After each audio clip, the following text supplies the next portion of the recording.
Olá, pessoal! Diário de uma jornalista marcial, hoje na esteira. Hoje eu vou tentar fazer 60 minutos, faz tempo que eu não faço 60 minutos, eu tenho ficado nos 50. Dia de semana tenho feito. Tá assim, sempre no começo é esse cansaço, né? Até esquentar na esteira mecânica. Mas eu tô vendo, meu pé tá bom, não tem doído. E eu tenho feito esteira, tá? Não assim, todo dia, mas tenho feito com frequência, tá? Voltei a fazer. Bom, gente, hoje eu não tô na biblioteca, tá? Mas eu vou falar de livro. Eu tô lendo bastante, voltei a ler muito. Acho que eu li uns 4 livros em 15 dias, mais ou menos, e continuo lendo. Vou falar do último livro que eu li, que eu indico pra vocês, tá? Um livro bem legal. Também da Ilana Kazoy, tá? Aquela pesquisadora, ela pesquisa crimes, né? Criminosos, serial killers, tá? E ela escreveu um livro chamado O Quinto Mandamento. É um livro fininho, muito interessante, tá? Eu li em um dia, li rapidamente esse livro, em que ela vai falar os bastidores da perícia, né? Do crime da Susana Richthofen, né? Aquela moça que matou os pais com a ajuda do namorado e do irmão do namorado, tá? E nesse livro a Susana não, desculpa, gente. Nesse livro, a Ilana, ela mostra os bastidores da investigação desse crime, né? Essa moça ainda tá presa, nova. Eles, eu não sei, devem estar presos, sei lá. Ela é uma psicopata, Susana, né? Susana, ela tem um perfil de uma pessoa sem empatia nenhuma. Você percebe, muita clareza. Ela arquitetou, né? Montou todo o crime contra os pais. E ela, fica uma dúvida no livro, mas de que ela tem até ouvido, né, os pais sendo mortos, né, no andar de cima. Porque vocês sabem, né, esse crime, acho que aconteceu em 2000, década de 2000, tá?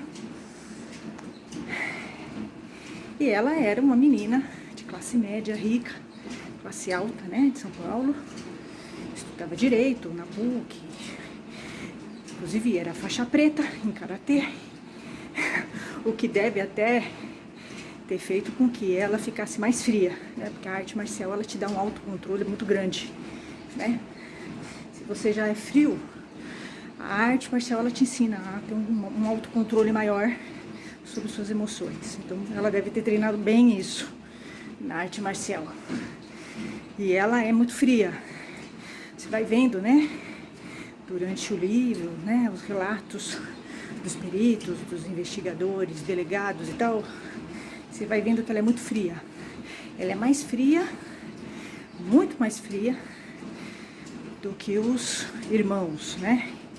O namorado dela na época e o irmão do namorado dela. É muito impressionante os relatos do livro, tá? A Ilana conta que eles não quiseram dar entrevista pra ela, porque a Ilana costuma entrevistar o criminoso, tá? Ela entrevista. Mas ela disse que eles não quiseram dar entrevista pra ela. E aí ela pegou, né, os bastidores da investigação e ela montou esse livrinho. O Quinto Mandamento. Quinto Mandamento, que é aquele mandamento: não matarás, né, seus pais e tal. Mas você percebe, sim, que ela, a Susana, que eu acho que é a mais complicada, né, no trio, os irmãos mostram emoção. Inclusive, durante a reconstituição do crime, o namorado dela, né, que matou. Não sei se é porque foi assim. A história foi o seguinte: ela montou todo um esquema e criou um álibi para eles, tá? No dia do assassinato. Ela montou tudo, ela facilitou tudo. Deixou a porta aberta, destrancada, desligou o alarme da casa, né? Levou o irmão dela para uma lan house e ela organizou que naquele horário ela estaria no motel com o namorado dela, tá? Ela criou toda uma estrutura que serviria como álibi para ela. E aí, o que ela fez? Ela foi para casa dela e os dois juntos, dentro do carro, escondidos. Eles confeccionaram esses bastões de madeira bem pesados, tá? E aí ela fez o seguinte: ela ficou lá embaixo, na biblioteca, acendeu a luz do corredor para facilitar para eles entrarem no quarto, né, dos pais dela, que os pais delas estavam dormindo, os dois, tá? Eles entraram e ela ficou lá embaixo na biblioteca. Diz ela que tampando o ouvido, mas dava para ouvir, né? Porque uma das coisas mais impressionantes da parte que eu achei na parte do livro foi na hora que eles, os dois irmãos, que golpeiam o pai e a mãe, né? Um golpeia a mãe ao mesmo tempo, tá? Com bastão. Eles mataram os dois com bastão, tá?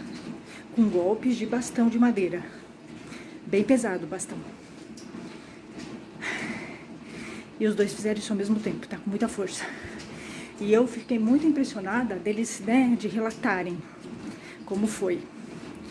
Porque a Marísia, que era a mulher, né, a mãe dela, psicanalista, os golpes foram tão fortes na cabeça dela que saiu massa craniana, tá? Da cabeça dela. Foi muito chocante, tá? Os peritos vão relatando e vão falando da cena horrível que eles encontraram, tá? No quarto do casal.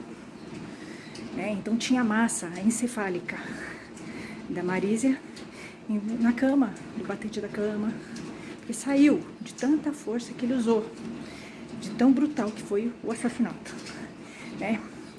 E o pai também foi, né, golpeado com bastão, afundou, trincou, né, o crânio dele, de tão forte que foi a batida, tá, deles, né, que eles sofreram com bastão. O pai morreu antes, o pai morreu na hora, né, não demorou muito. A Marísia não, a Marísia demorou um pouco para morrer, tá? Então imagina a dor, é impossível a gente imaginar, né, o sofrimento dela, tá? E uma coisa que me impressionou muito no relato desse livro é que ela, a filha, estava lá embaixo, provavelmente ouviu alguma coisa. Provavelmente ela ouviu alguma coisa.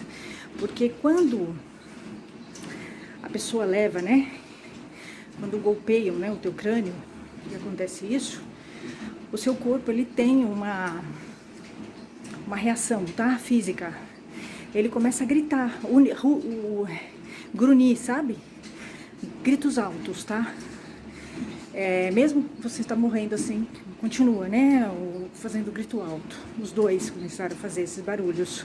O corpo dos dois, do pai e da mãe, tá? E eles ficaram muito assustados, porque eram gritos, grunhidos alto, né? Porque o corpo tem uma reação, né? Eles não morreram na hora. Eles morreram depois, foram morrendo, né? Conforme foram golpeados. Imagina como foi assustador, né? Isso. E o que os dois fizeram? Os dois irmãos ficaram muito assustados, né? Com essa reação, né? Dos pais, né? Que estavam morrendo. Do corpo físico, né? Começou a se manifestar. Eles começavam a gritar e não paravam. O corpo, né? Deles. Aí eles ficaram muito assustados com o barulho. Provavelmente a filha ouviu lá embaixo, porque era muito alto o barulho, tá? E eles pegaram toalhas e plásticos, né, sacos plásticos da casa, e tamparam o rosto dos dois, principalmente da Marísia, né? Por isso que ela foi encontrada com uma toalha enrolada na boca, tá? E um saco plástico. Então foi muito assustador, deve ter sido muito assustador, tá? E eles foram embora, sim. E aí, é muito interessante os relatos, né? Porque os peritos perceberam, né? O perito, ele tá acostumado, né? O investigador. Eles perceberam que, porque eles encontraram a casa, eles queriam dar a entender o trio, né? O trio que assassinou. Eles queriam dar a impressão de que a casa tinha sido assaltada, tá? Então eles espalharam joias pelo quarto, eles tiraram o fundo falso da gaveta, tá? E não tinha nenhum sinal de arrombamento na casa, né? Então os peritos, quando entraram para ver a cena do crime, eles tiveram certeza de que quem matou era alguém da casa. Era alguém que tinha, né, um relacionamento com a pessoa da casa. Era alguém íntimo da casa. Porque as joias estavam jogadas de uma maneira muito organizada, né, que não é comum no latrocínio as joias estarem assim, tá? Estava muito organizado, né? Então os peritos perceberam que foi uma coisa arrumada. Foi um cenário montado, tá? Para que eles achassem que era latrocínio. Isso. Então, é muito interessante, né? Você ler a análise dos investigadores e dos peritos. Que eles, quando entraram, eles já sabiam que tinha um envolvimento de gente da casa. Quando eles viram, né? O jeito que estava o quarto, as joias, a forma como as joias estavam. A casa estava totalmente organizada, toda arrumada, né? Não teve sinais de arrombamento. A reação da filha, a Suzane, era uma reação extremamente estranha, completamente fria, e ela estava dando, inclusive, já... Ela mesma se entregou, né? Porque ela foi falando da arrumação que ela fez, né? Ela foi indicando coisas que só uma pessoa que fez, montou o cenário, sabia. Ela mesma se entregou, né? A Suzane se entregou. Eles mesmos se entregaram, né? Aí o cara foi comprar uma moto, o irmão do namorado dela foi comprar uma moto na mesma semana, caríssima, com dinheiro, tá? Sumiu o dinheiro da casa. Então assim, eles três se entregaram, né? Eles foram dando indícios de que eles estavam envolvidos. Não houve dúvida nenhuma, né? Os peritos vão contando que eles já sabiam, desde a primeira vez que entraram na casa, sabiam que a filha estava envolvida e o namorado e o irmão do namorado, tá? Porque é óbvio, né? Eles arquitetaram, né, tudo, mas assim,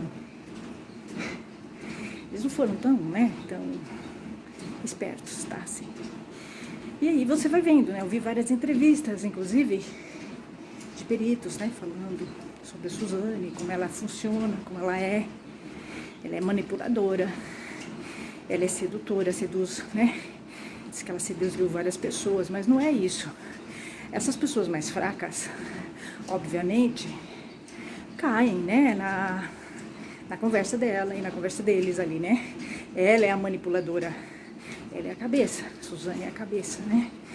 Vocês podem ver que, por exemplo, na história dos serial killers, existem poucas mulheres atuantes, tá? A maioria são homens. E aí a gente fica pensando, né? Por que será que tem poucas mulheres? Essa é uma coisa interessante de se entender. Por que existem poucas mulheres serial killers, né? A maioria são os homens. Mas a mulher, quando ela atua como serial killer, tá?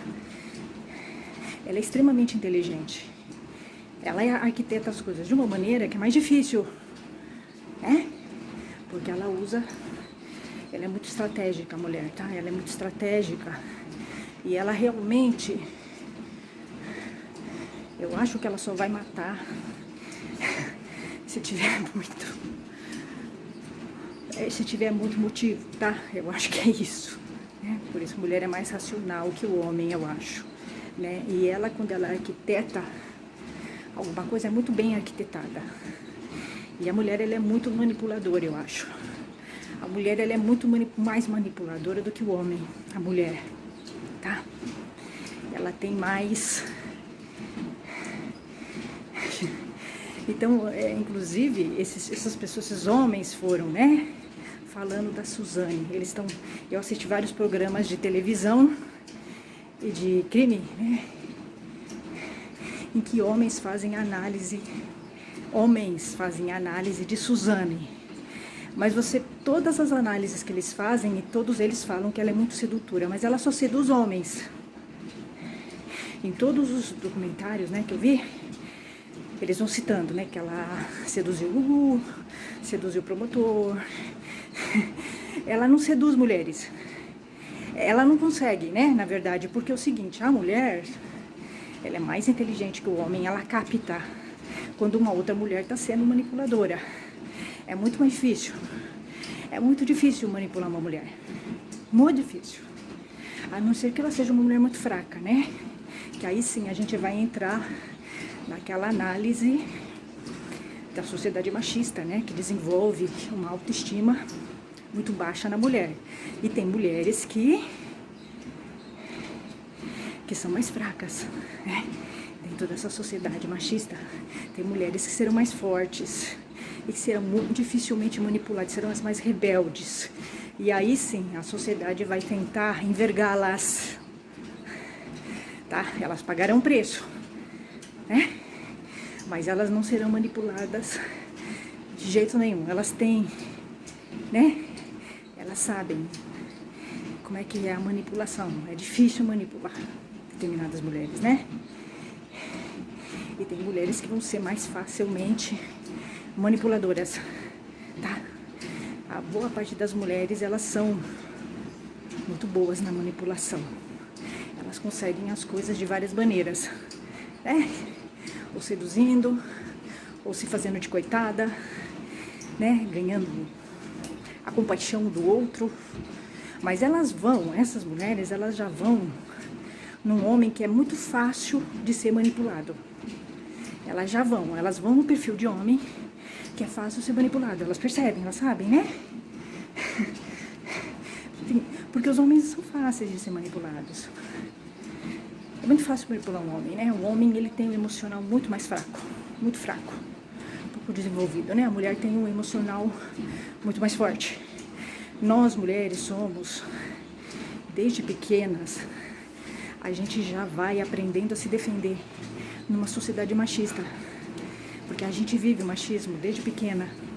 Então, a gente tem que aprender a lidar com ele, sobreviver nele. Então, a gente vai aprendendo, a gente vai experimentando, né?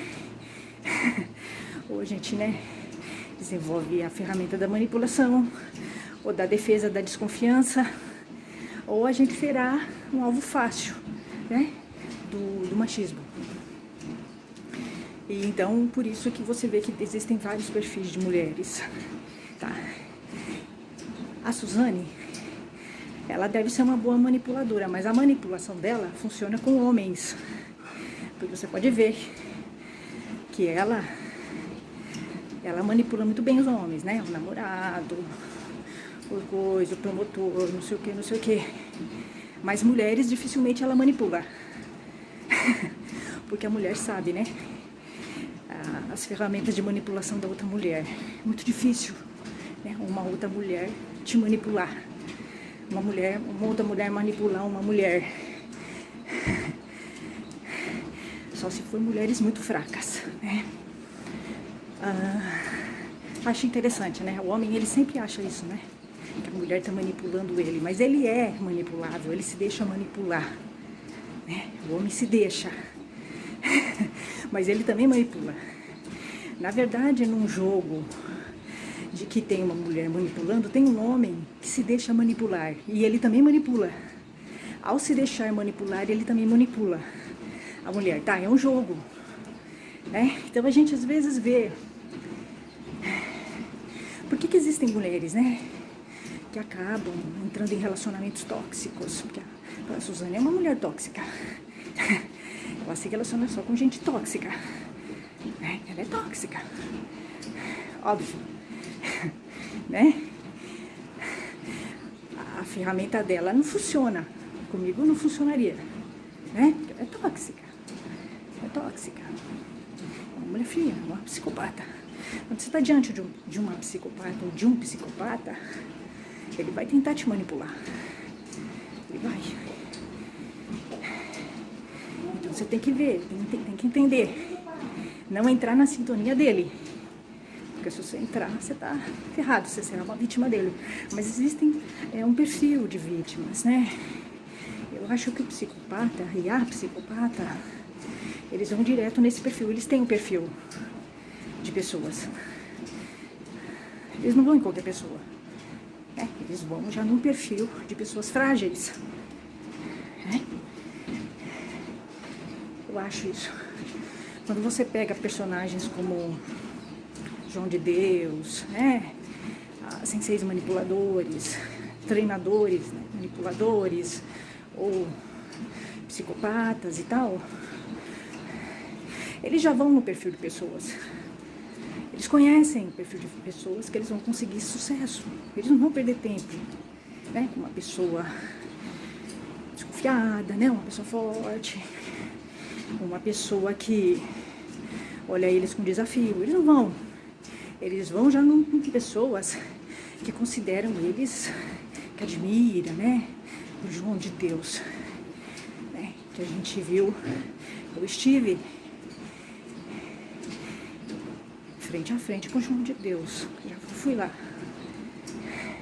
Eu bati o olho nele e não gostei dele. Tá? Eu não gostei dele. Né? E outra, eu não sou perfil. Porque eu olhei ele com desafio. Né? Não achando ele Deus. Eu achei ele, já fiquei desconfiada dele, do jeito dele. Não gostei dele. Tá? E aí eu passei, porque você quando vai lá no espaço do João de Deus, todo mundo vai, né? Tem a sessão aberta. Quando eu passei perto dele, eu fiz um ritual budista. Ele não gostou. Ele já percebeu que eu sou descrente, né? Na verdade, eu não acho ele Deus, né? Nunca achei. Então, ele pega um perfil de mulher que você vai pegando, né? Um perfil de mulher que essas pessoas, né? Esses criminosos, psicopatas, eles se aproximam de um perfil de mulher que acha que eles são Deus, entendeu? Que admiram ele, que não tem nenhum tipo de dúvida sobre ele, tá? Pessoas mais frágeis, né? Pessoas que se submetem com muita facilidade, né? Com mais facilidade. Então ele vai nesse perfil de pessoa. Suzane também. Suzane vai se relacionar com pessoas que têm um perfil que se submete a ela, né? Que é facilmente manipulada por ela. Eu vi essa coisa da manipulação, gente. A gente vai ver nos líderes, né? No chefe, nos senseis. No sensei de Aikido eu vi, teve um sensei que, contei pra vocês, né? Que todos os senseis que eu tive eram senseis manipuladores, tá? A figura do sensei é muito fácil você entender o processo de manipulação de um sensei de Aikido. O sensei mais manipulador que eu tive foi o Japa. Sensei Japa, o sensor Machista-san. Aquele sensei do segundo dojo que eu fiquei 4 anos, tá? Bem doente, ele é bem doente. Ele é frio, ele não tem empatia. O sensei Japa, tá? E ele manipula Ele manipulava todos os alunos dele. Ficava todo mundo aos pés dele. O sensei Japa. Japa, o sensei machista-san. Tá? Altamente manipulador. Foi um dos senseis mais manipuladores que eu já vi na minha vida. A manipulação dele era tão forte que as pessoas não conseguiam sair do dojo dele. Pra vocês terem uma ideia. Eu nunca gostei dele, tá? E eu vi logo de início que ele era manipulador. E aí, não, obviamente, não funcionou. As ferramentas de manipulação dele não funcionaram comigo. Porque é muito difícil, né, alguém me manipular. Só se eu deixar. Né? Eu sou desconfiada por natureza. E eu sou rebelde. E aí, o que acontece? Ele, durante 4 anos, ele tentou me manipular. O sensei Japa. O sensor machista-san. Ele é muito frio. Muito frio. Eu nunca vi uma pessoa tão fria quanto o sensei Japa. Ele não tem empatia. Ele e o outro japonês. O que eu disse pra vocês, né?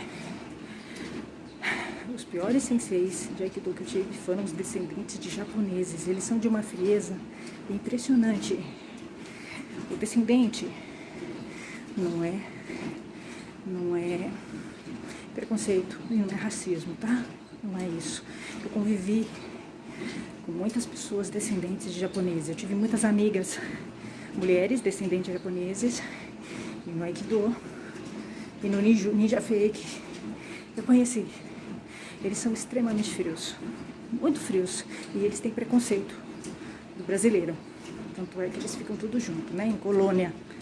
Eles se casam entre eles e tal. Então, é um pessoal muito complicado, tá? E eu realmente, eu tenho amiga, né, descendente japonês, tenho uma amiga, muito amiga mesmo, gosto bastante dela, inclusive. Ela é uma exceção.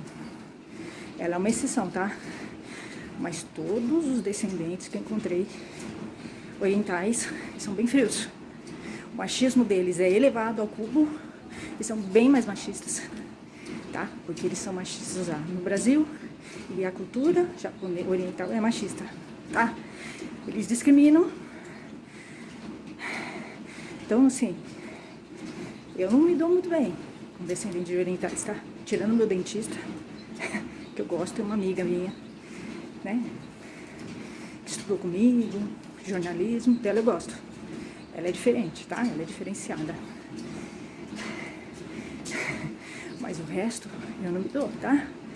Porque eles são extremamente frios. Eles são muito frios. Muito frios mesmo. Ah, nunca vi uma gente tão fria assim. E eles são machistas e conservadores. Então, assim, eu não quero ter sensei de Aikido descendente de japoneses, tá? Não quero. Aliás, eu não quero ter sensei de nada descendente de japoneses, tá? Porque eu tive uma experiência muito ruim com eles. E esse sensei aí, o Japa, extremamente frio.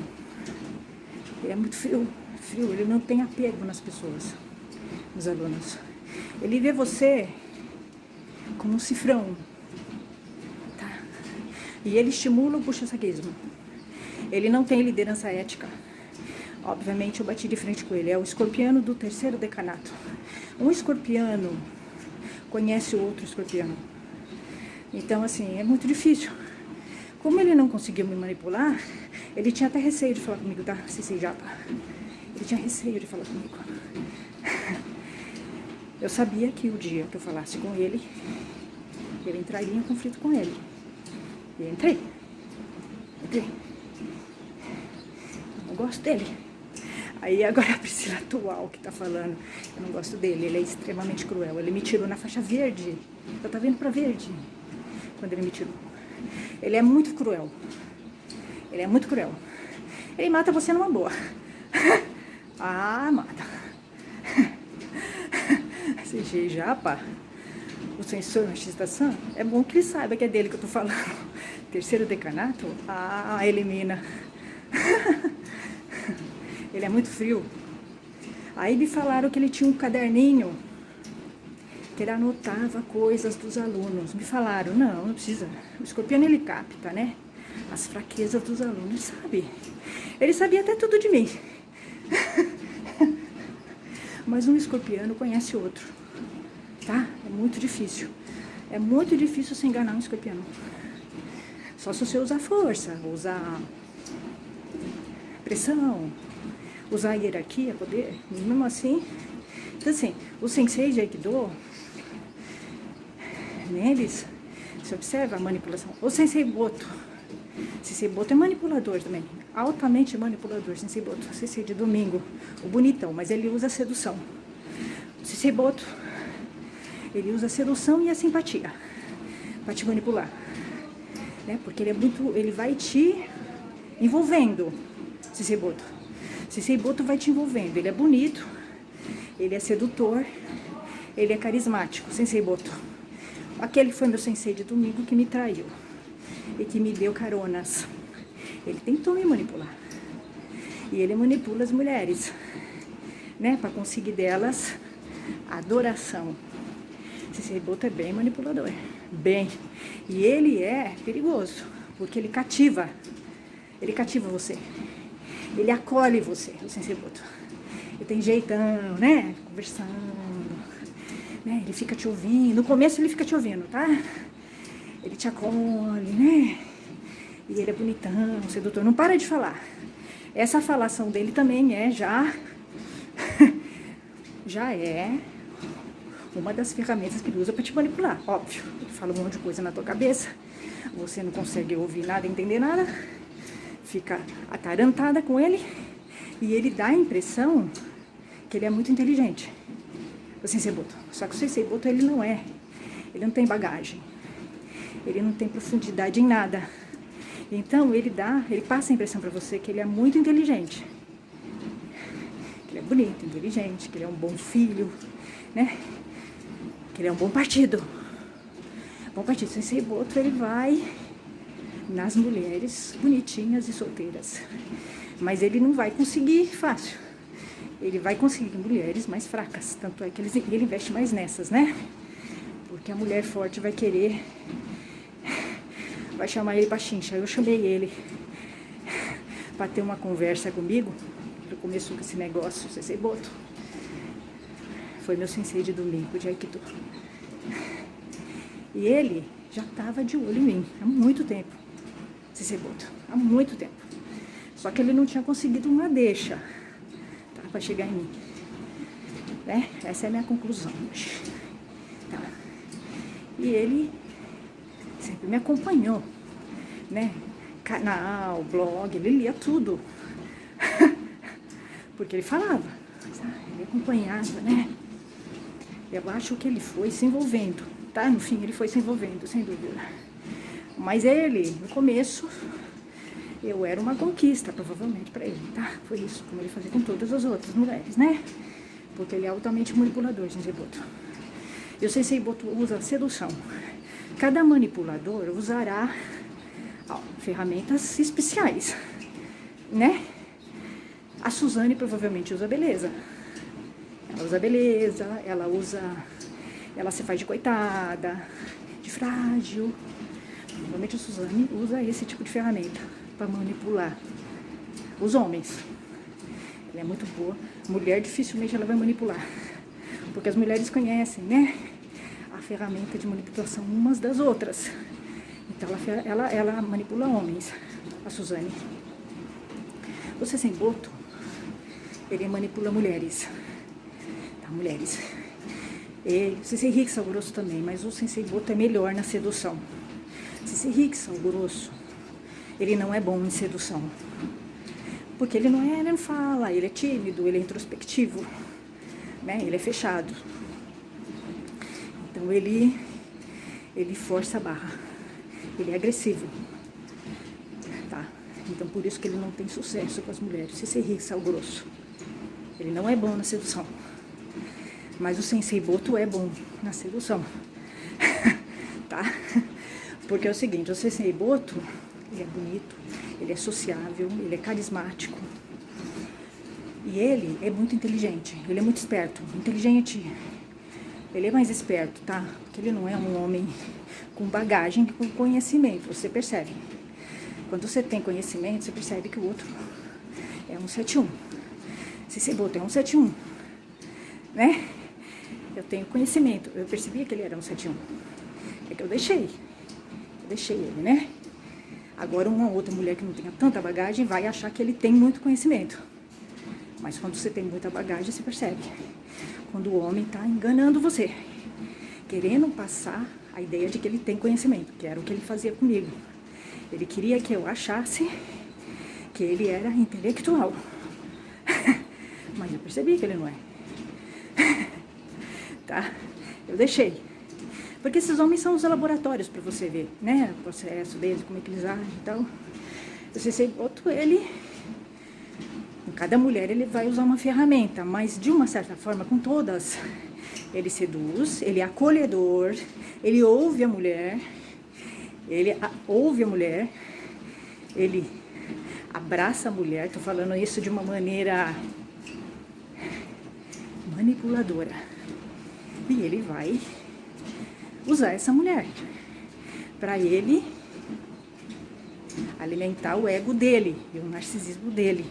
Ele não gosta de mulher nenhuma. Se você botou, nunca gostou de mulher nenhuma, tá? Eu tenho certeza absoluta. Porque eu convivi com ele. Ele não consegue. É uma questão dele não conseguir desenvolver a afetividade dele pelas pessoas, tá? Porque o narcisismo dele é muito grande, ele é doente. Ele tem um narcisismo doentio do Sensei Boto. Ele tem que tratar. Mas ele não vai conseguir fazer isso sozinho. Precisa de ajuda. Então, o Sensei Boto, se ele vê uma mulher que atrai ele, que ele acha bonita, ele vai dar em cima. E ele vai usar ferramentas de manipulação com essa mulher, tá? Então, ele vai seduzir, depende da mulher, ele vai chegar como amigo, como afeto, vai ouvir essa mulher, né? A mulher gosta muito de ser ouvida, então ele vai cativar a mulher assim. Se ele vê que essa mulher é muito inteligente, ele vai mostrar que ele tem conhecimento, para essa mulher admirá-lo, que foi o que ele estava fazendo comigo. Ele queria que eu admirasse ele, mas ele conseguiu ao contrário, né? Que eu perdesse o interesse nele. Eu comecei a perceber quem era ele. Na verdade, eu percebi desde o início. É que eu queria me enganar. E aí, o que ele vai fazer? Ele vai te bananar, falar um monte de coisa, para não dar tempo de você entender o que ele tá falando, e nem pensar. E aí, ele vai te envolvendo. Ele vai te envolvendo, né? Te seduzindo e tal.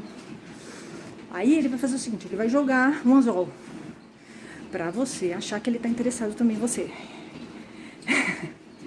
Então ele joga um anzolzinho, né? Joga uma indireta, manda uns coraçõezinhos.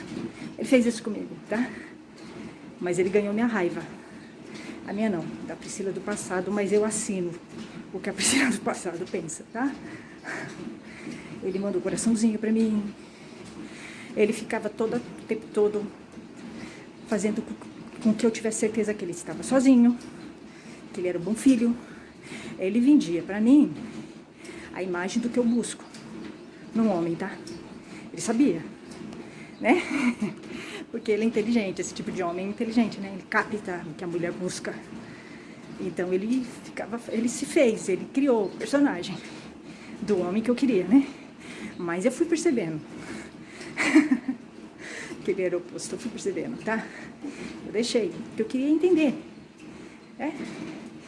E aí ele pegou, me convidou para ir pro Ano Novo, deu uma indireta que queria passar o Ano Novo junto, tá? Só que aí ele sumiu. E aí isso começou a me dar raiva, tá? Esse joguinho, que eu não tenho paciência com esse jogo. Esse jogo funciona com as mulheres que ele está acostumado, que são fracas. E aí sim, se envolve. Eu não, funcionou ao contrário. Eu fiquei com raiva, porque eu comecei a perceber que ele estava me sacaneando, tá? O que eu fiz? O que uma mulher forte faz? Eu chamei ele para tomar um café. Eu falei, deixa eu ver o que ele tá querendo. E a gente ia conversar, tete a tete, né? Se ele vem ciscar no meu terreno, eu quero saber o que ele quer, tá? Isso. Não é com todo homem que eu faço isso.